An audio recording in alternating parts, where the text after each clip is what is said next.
Haridas Thakur walked until he came to the village known as Chandapur. There he stayed at the house of Balaram Acharya.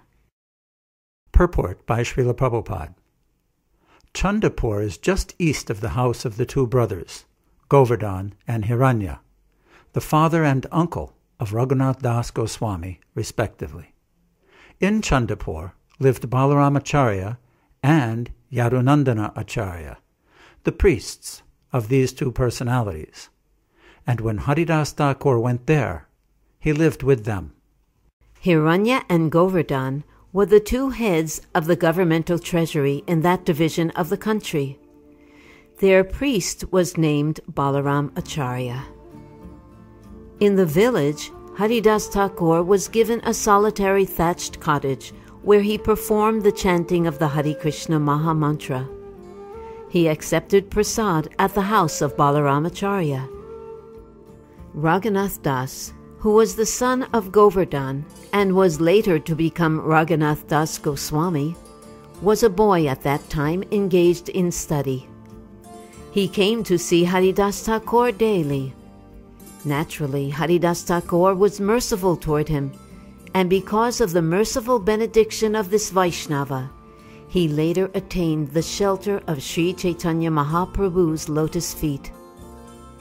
At the residence of Hiranya and Govardhan, discourses took place by which Haridas Thakur was glorified. O devotees, please listen to that wonderful story. One day, Balaram Acharya requested Haridas Thakur with great humility to come to the assembly of the Majumdaras, Hiranya and Govardhan. Thus Balaram Acharya went there with Haridas Thakur. Seeing Haridas Thakur, the two brothers immediately stood up and fell at his lotus feet. Then, with great respect, they offered him a place to sit. In that assembly were many learned scholars, brahmanas, and respectable gentlemen. The two brothers, Hiranya and Govardhan, were also greatly learned. Everyone there began to speak of Haridas Thakur's great qualities as if they had 5 mouths. Hearing this, both brothers were extremely happy. It was mentioned in the assembly that Haridas Thakur chanted the holy names of Krishna 300,000 times a day. Thus all the learned scholars began to discuss the glories of the holy name. Some of them said, "By chanting the holy name of the Lord, one is freed from the reactions of all sinful life." Others said, "Simply by chanting the holy name of the Lord, a living being is liberated from material bondage." Haridas Thakur protested. These two benedictions are not the true result of chanting the holy name. Actually, by chanting the holy name without offenses, one awakens his ecstatic love for the lotus feet of Krishna. This is confirmed by a verse from the Srimad Bhagavatam, 11:2-40. When a person is actually advanced and takes pleasure in chanting the holy name of the Lord, who is very dear to him, he is agitated and loudly chants the holy name. He also laughs, cries, becomes agitated, and chants just like a madman, not caring for outsiders. Liberation and extinction from the reactions of sinful life are two concomitant byproducts of chanting the holy name of the Lord. An example is found in the gleams of the morning sunlight, as suggested in this verse, found in the Padyavali. As the rising sun immediately dissipates all the world's darkness, which is deep like an ocean, so the holy name of the Lord, if chanted once without offenses, dissipates all the reactions of a living being's sinful life. All glories to that holy name of the Lord, which is auspicious for the entire world. After reciting this verse, Haridas Thakur said, O learned scholars, please explain the meaning of this verse. But the audience requested Haridasa Thakur, "It is better for you to explain the meaning of this important verse." Haridasa Thakur explained, As the sun begins to rise, even before it is visible, it dissipates the darkness of night. With the first glimpse of sunlight, fear of thieves, ghosts, and demons immediately disappears. And when the sun is actually visible, everything is manifest, and everyone begins performing his religious activities and regulative duties. Similarly, the first hint that offenseless chanting of the Lord's holy name has awakened dissipates the reactions of sinful life immediately. And when one chants the holy name offenselessly, one awakens to service and ecstatic love at the lotus feet of Krishna. Liberation is the insignificant result derived from a glimpse of the awakening of offenseless chanting of the holy name. This is explained in the 6th canto of Srimad Bhagavatam. While dying, Ajamil chanted the holy name of the Lord, intending to call his son Narayan. Nevertheless, he attained the spiritual world. What then to speak of those who chant the holy name with faith and reverence? Haridas continued, Liberation, which is unacceptable for a pure devotee, is always offered by Krishna without difficulty, as explained by Lord Kapiladev. My devotees do not accept Salokya, Sharsti, Swarupya, Samipya, or oneness with me, even if I offer these liberations, in preference to serving me. At the house of Hiranya and Govardhan Majumdara, a person named Gopala Chakravarti was officially the chief tax collector. His duty as chief tax collector was to collect 1,200,000 coins to deposit in the treasury of the emperor.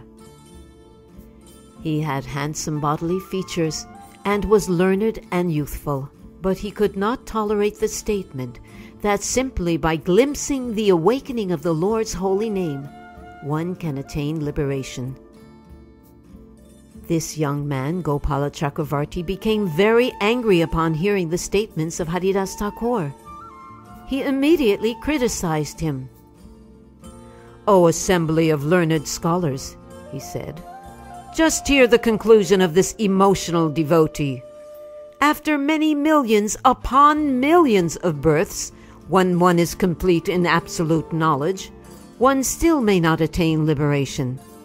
Yet this man says that one may attain it simply by the awakening of a glimpse of the holy name." Haridasa Thakur said, Why are you doubtful? The revealed scriptures say that one can attain liberation simply by a glimpse of offenseless chanting of the holy name. For a devotee who enjoys the transcendental bliss of devotional service, liberation is most insignificant. Therefore, pure devotees never desire to achieve liberation. Evidence of this is stated in the Hari Bhakti Sudhodaya. My dear Lord, O Master of the universe, since I have directly seen you, my transcendental bliss has taken the shape of a great ocean. Being situated in that ocean, I now realize all other so-called happiness, including even Brahmananda, to be like the water contained in the hoofprint of a calf. Gopala Chakravarti angrily said, "If one is not liberated by Namabas, then you may be certain that I shall cut off your nose." Then Haridasa Thakur accepted the challenge offered by Gopala Chakravarti. If by Namabas liberation is not available, certainly I shall cut off my own nose. All the members of the assembly who had heard the challenge were greatly agitated, and they got up, making a tumultuous sound. Hiranya and Govardhan Majumdara both immediately chastised the Brahmana tax collector. The priest named Balaramacharya also chastised Gopala Chakravarti. He said, You are a foolish logician. What do you know about devotional service to the Lord? Purport by Srila Prabhupada. The philosophy enunciated by the Mayavadis is called Gata Patiya, pot and earth philosophy. According to this philosophy, everything is one. Such philosophers see no distinction between a pot made of earth and the earth itself, reasoning that anything made of earth, such as different pots, is also the same earth. Since Gopala Chakravarti was a Gatapatiya logician, a gross materialist, what could he understand about the transcendental devotional service of the Lord? Balaramacharya continued, You have insulted Haridasa Thakur. Thus there will be a dangerous position for you. You should not expect anything auspicious. Then Haridasa Thakur got up to leave, and the Majumdaras, Gopala Chakravarti's employers, immediately kicked him out and dismissed him from their service. With all the members of the assembly, the two Majumdaras fell at the lotus feet of Haridasa Thakur. Haridasa Thakur was smiling, however, and he spoke in a sweet voice. None of you are at fault. Indeed, even this ignorant, so-called Brahmin is not at fault, for he is accustomed to dry speculation and logic. One cannot understand the glories of the holy name simply by logic and argument. Therefore, this man cannot possibly understand the glories of the holy name. All of you now, please go to your homes. May Lord Krishna bestow his blessings upon you all. Do not be sorry because of my being insulted. Then Hiranyadas Majumdara returned to his home and ordered that Gopala Chakravarti not be admitted therein.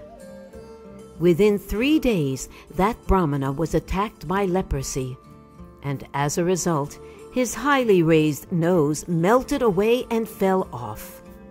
The Brahmana's toes and fingers were beautiful, like golden-colored champak buds. But because of leprosy, they all withered and gradually melted away. Seeing the condition of Gopala Chakravarti, everyone was astonished. Everyone praised the influence of Haridasa Thakur and offered him obeisances.